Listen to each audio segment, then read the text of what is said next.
สังโฆสามิจิปฏิปันโนภะคะวะโตสาวกสังโฆยะทิทังปุริสายุคานิปุริสาปุคลาเอสะภะคะวะโตสาวกสังโฆอาหุนายโยปาหุนายโย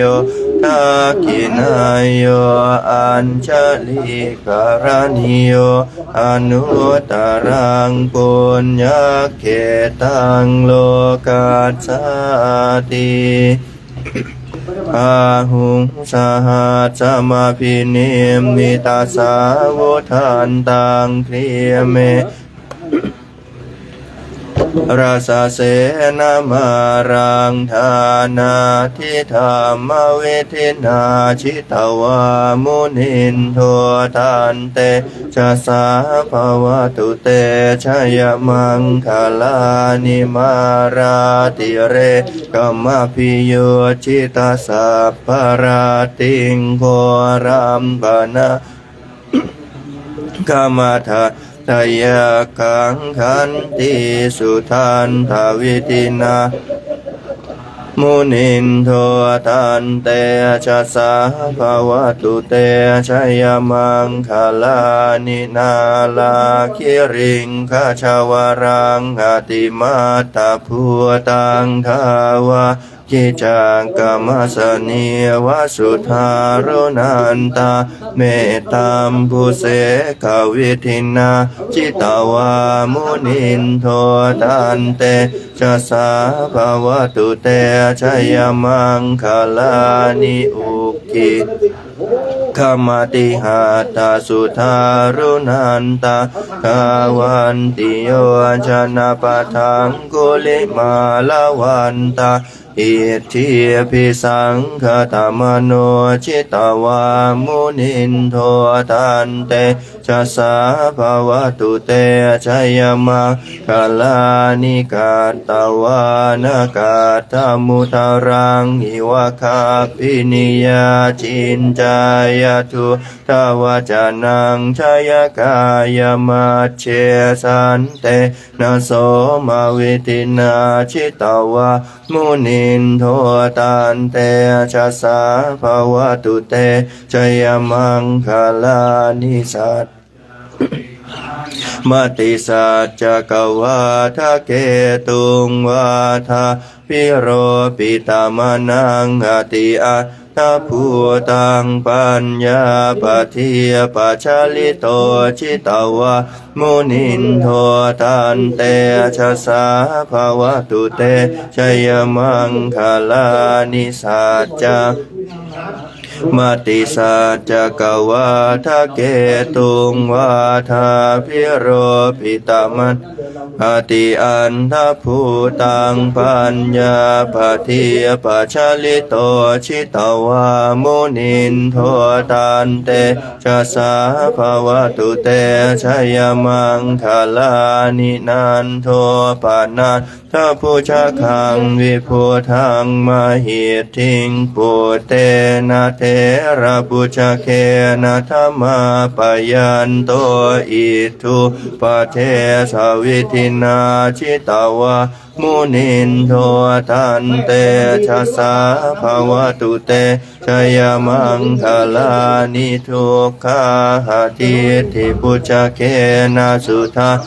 หัตถังพระมังวิสุทธิชุติมิทิภกาทิธานังญาณาคเท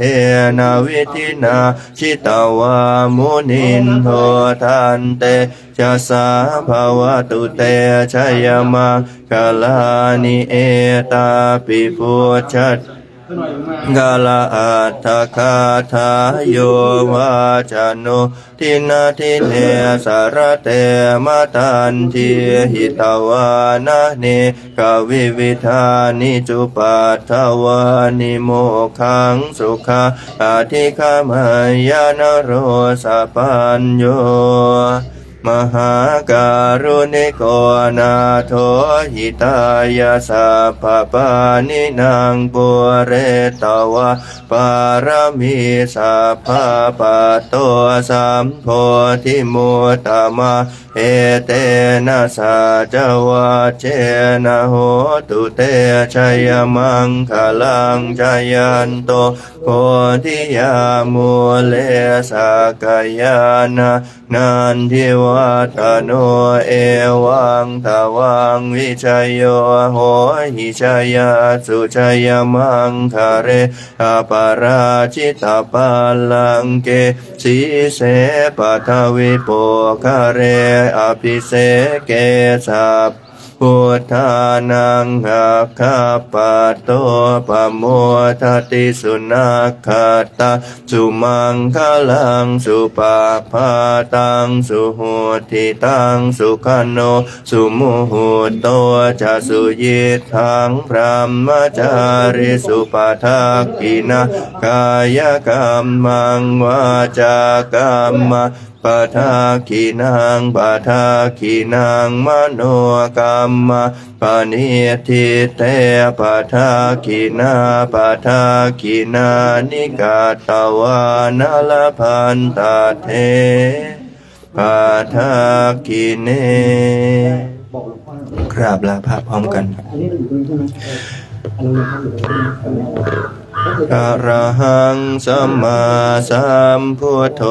ภะคะวาพุทธังภะคะวันตังอภิวาเทมิ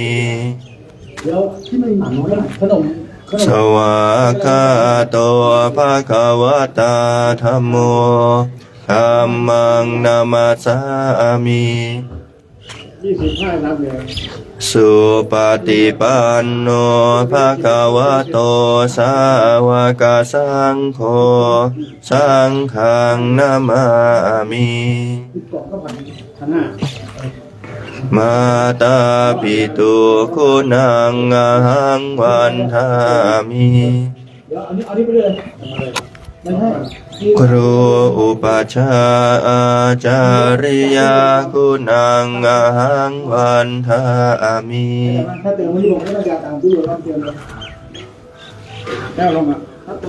วันนี้กลุ่มใดครับ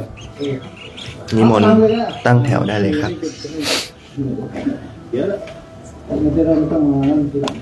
ก็มีแล้วไม่มามันตังเขาลูกอ่ะฝากไว้กี่อย่างจะใช้ก็ไม่ได้เอาแล้วฮะเขาจะให้อะไรอ่ะของเขาจะไปถามเองไปถามแต่ผมไม่ยอมผมถามต้องกดรับฝากก็ถามมา1,500นะ2,000เนี่ย1,500ก็พอแล้วเอาอย่ามาดิผมทำบุญค่อยๆทำไม่ได้ทำทีเดียวหมดแล้วก็ไม่มีทำอีก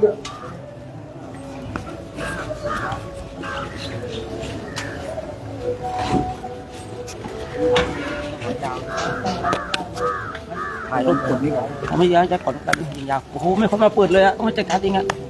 รับงานอย่างกินรับงานอะไรไม่งานหรอก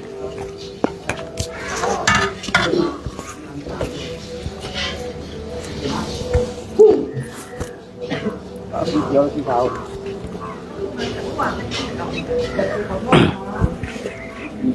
สีน้ำเหมือนกันตอนนี้ก็เป็นช่วงตักภัตตาหารกันเนาะที่ประเทศอินเดียนี่ก็7 โมงนะ7 โมงนะโดยประมาณ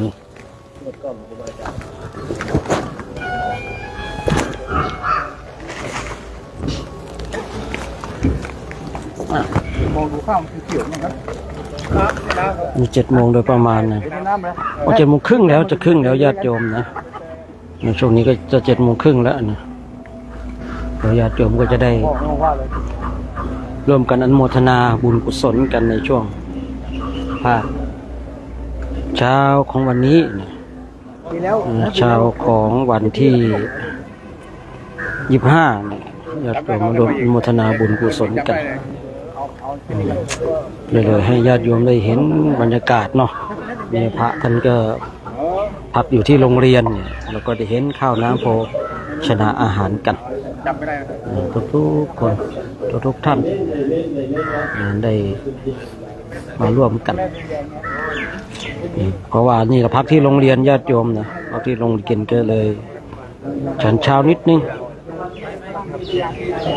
แล้วก็จะได้ออกเช้าฉันเช้าออกเช้านะฉันสายออกสายนะถ้าไม่ฉัน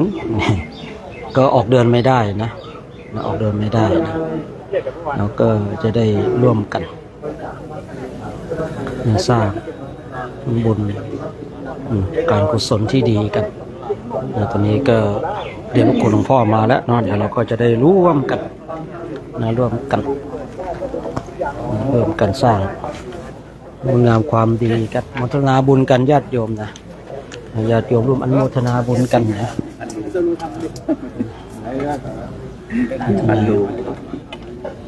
อ้าวหัวหน้ารถทัวร์เนี่ยยังไม่ได้เคลียร์เลยเนี่ยเมื่อวานทำเข้าของตกเนี่ยหัวหน้ารถเทมโปเนี่ยไม่ได้มาสวดธรรมจักรกับเขาเลยนะเนี่ยไม่ได้ก็คือไม่ได้ทำมาจากนี่อะไรไม่รู้ครับเนี่ยหัวหน้าเทมโปครับไม่ใช่คนขับเนี่ยคนขับทำตกเนาะคนนั่งเฉยๆรับผิดชอบไงผมเนี่ยเป็นผู้ประสบภัยรู้ไหม ไม่ใช่ผู้ก่อเหตุก็ต้องแยกแยะนะเดี๋ยวเรื่องสารเดินผ่านมาชงเจ้งไอเราก็นึกว่าเขาจะให้ไปกราบเทวไลที่ไหนได้เขาจะบอกเราว่าเขาก็รู้นะว่าไอ้ของแบบนี้มันเป็นของคุณแหละเพราะรถคันนั้นมันไม่คงไงเป็นอย่างนี้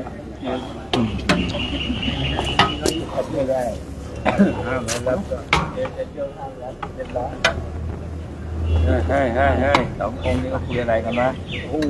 ทำรวยก็คุยเยี่ยมอะไรเนี่ยกลับไปให้เกิดกับป๋าได้ไปเยี่ยมกับตัวกันเหรอนี่เป็นพริกเนาะน้ำพริกครับนี่นะครับน้ำพริกเฉยครับเฉยครับอ๋อน้ำพริกเฉยเดี๋ยวไม่ค่อยออกนะอันนี้ไม่ลอยดึงเลยครับคนละราคานะทุกสัตว์ทดลองเนาะไหนออกดีก็ปล่อยนะ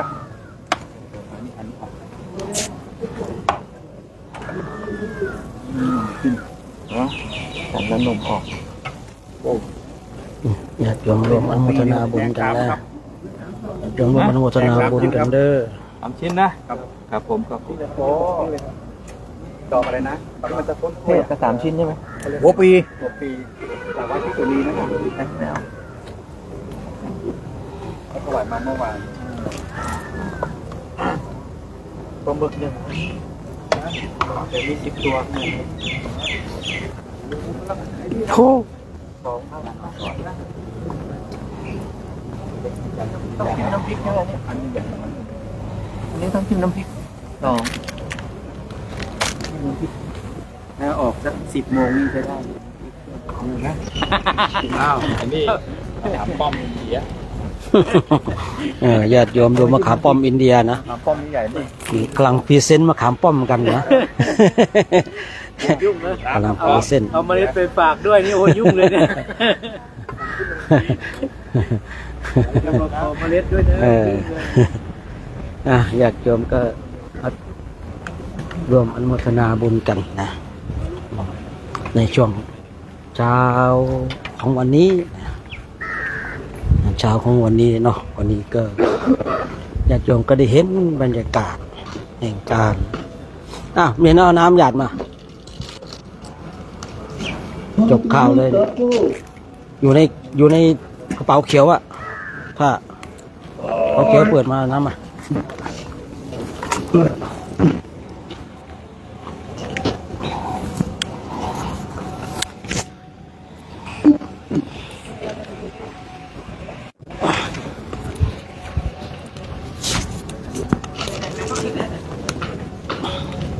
แล้วตรงนี้ยอกแล้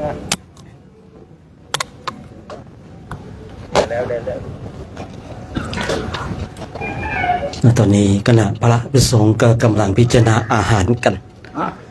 ในญาติโยมที่ชมและสดอยู่ทางบ้านก็ร่วมอนุโมทนาบุญกันเนาะนะข้าวน้ำโภชนาอาหาร และของวันนี้เกิดจากแรงศรัทธาของ บอกนู้นไม่ใช่บอกนี้ คณะสัตยาติโยมแล้วก็เกิดจากจิตอาสาคือทางแม่ครัวนะแล้วก็พ่อครัวนะได้ร่วมกันสร้างสรรค์ข้าวน้ำโภชนาอาหารเป็นอาหารที่ปราณีตนะอาหารที่ปราณีตพระภิกษุสงฆ์องค์สมเณรแม่ชีได้ครบได้ฉันกันแล้วก็จะได้มีพลังมีเรี่ยวแรงในการจาริกนะวันนี้ฉันเช้าเดี๋ยวก็จะออกแล้วเพราะว่า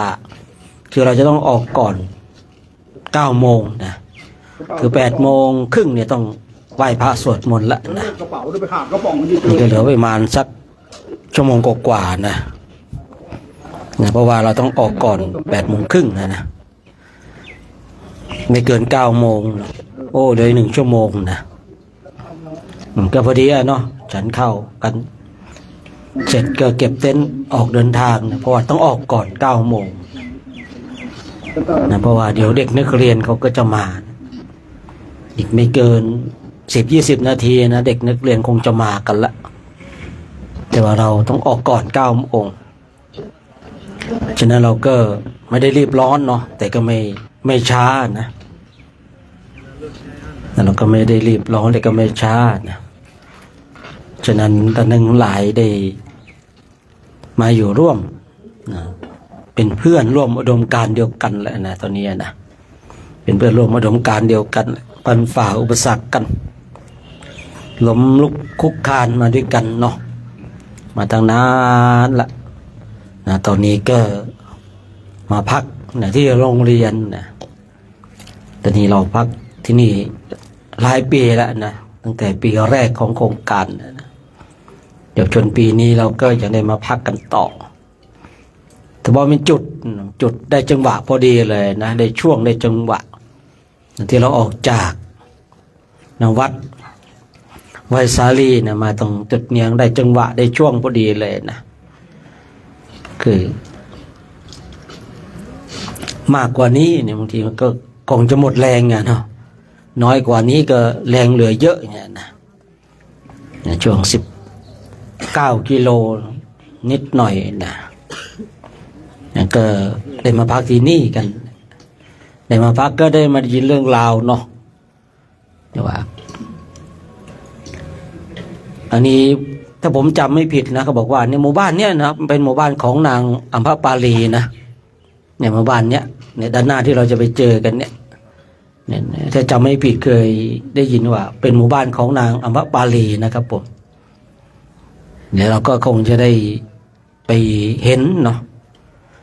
เห็นอะไรเห็นคนเหมือนกันเลยนะเห็นแขกไม่ได้เห็นนางอัมพปาลีนะแต่เขาบอกว่านะเขาบอกว่าอันนี้แล้วเขาว่ามาแล้วก็ว่าไปเนาะ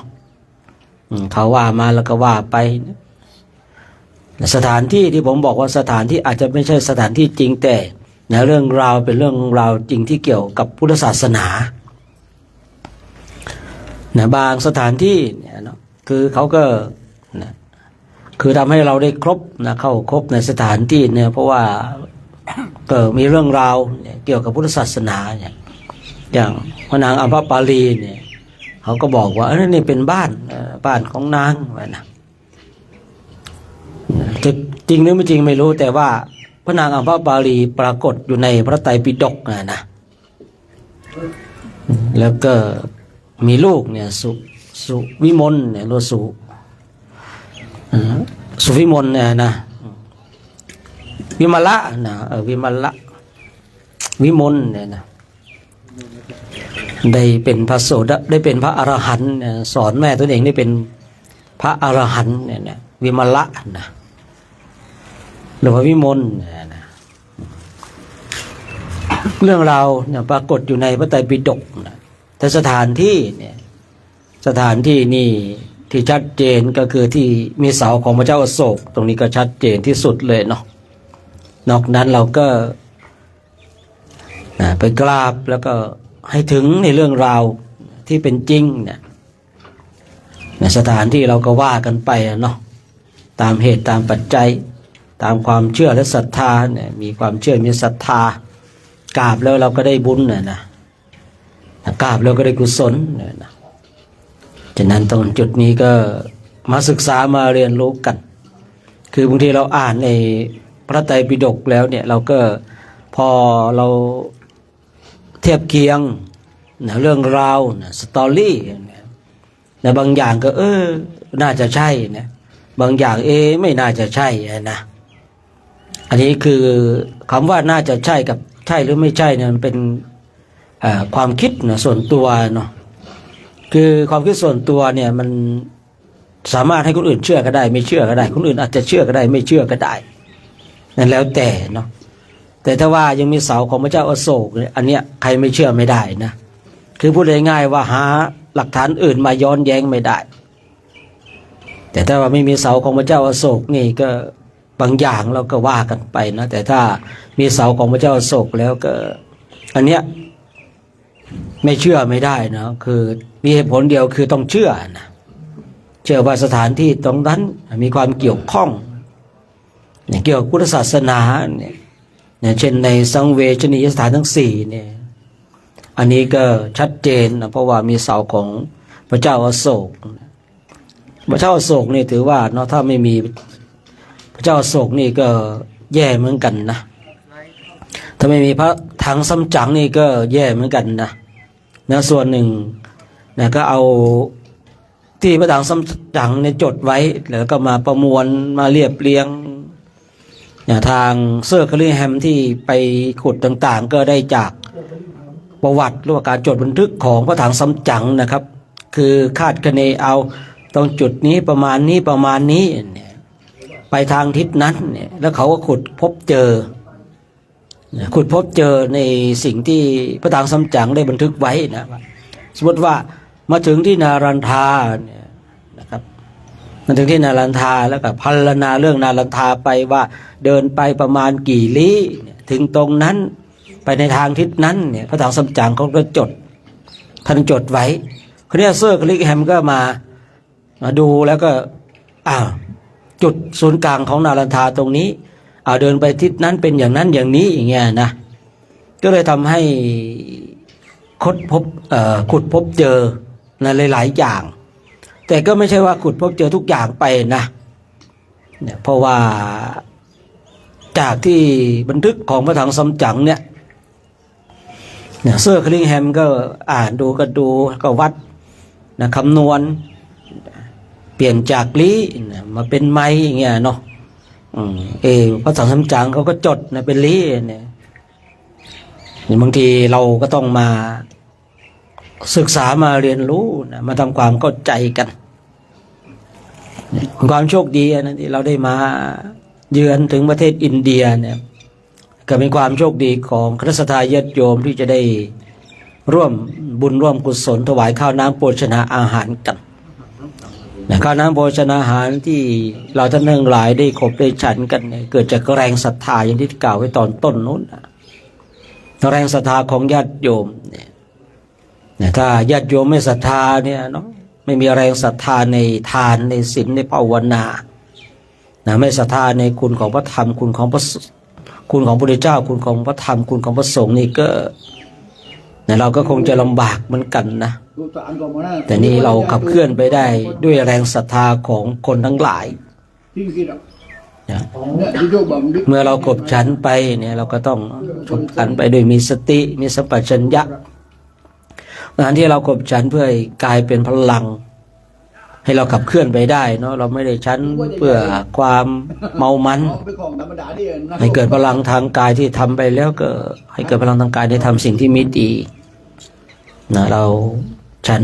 มีสติมีสัมปชัญญะให้เพิ่มพลังทางกายในการทำสิ่งที่ดีนะฉะนั้นในวันนี้เนี่ยเราท่านทั้งหลาย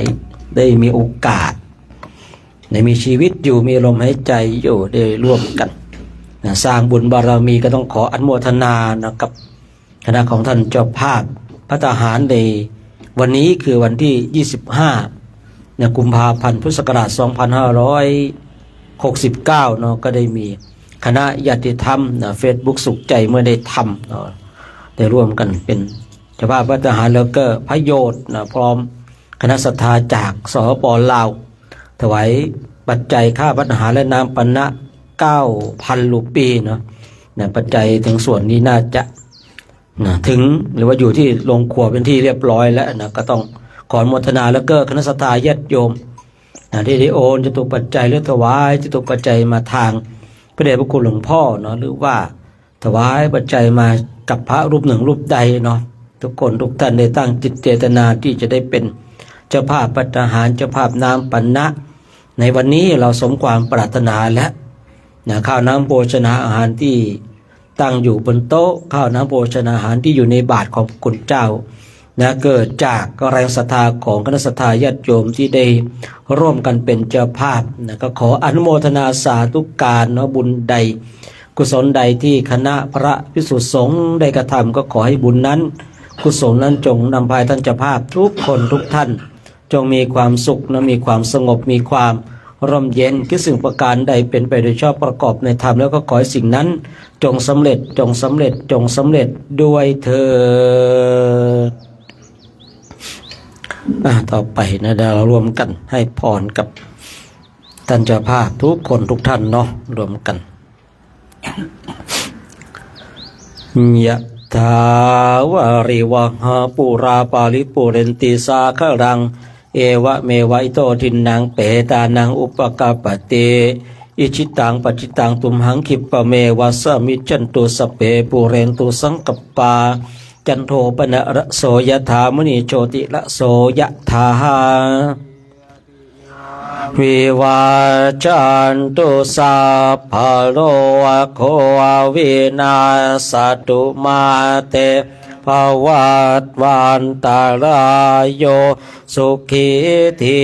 คายุโกภวะอภิวาทนาสิเลสาเนียวัวทาปจายโนจัตตารโรธรรมาวัฏันติอายุวันโนสุขังภาลังอายุโทภารโททิวันนาโทปฏิภาณโทสุขาสทาตาเมธาเวียสุขังโสอติขันจติอาโยงทาตวาภลังวานังสุขันจะปฏิภาณโทขายุยาสวาโหนติยาทายาตุปปาชติติโพวตุสาปะมังคลังรักตุสาปะเทวตาสาปะทานุภาเวนัสทาโสทิภวันตุเตภวตุสาปะขลังรักขันตุสาปะเทวตาสาปะนุภาเวนัสทาโสทิภวันตุเตขลังราขันตุสาปะเทวตาสาปะคานุภาเวนัสทาโสทิภวันตุเตต่อไปพิจารณาอาหารหันธรรมยังธาตุปฏิโกรปัจเจเวคโนปาทังหนโนมะเสข้าปัจจยังปาวาตมหานังธาตุมัตตเมเวตังยาติทางเป็นทปาตัว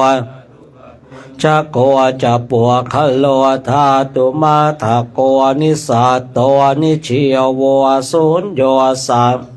ปัญหายังเป็นทปาโตอาชิโคชนิโยอิมังโพติกายังปาตวะอติวิยาชิโคชนิโยชายา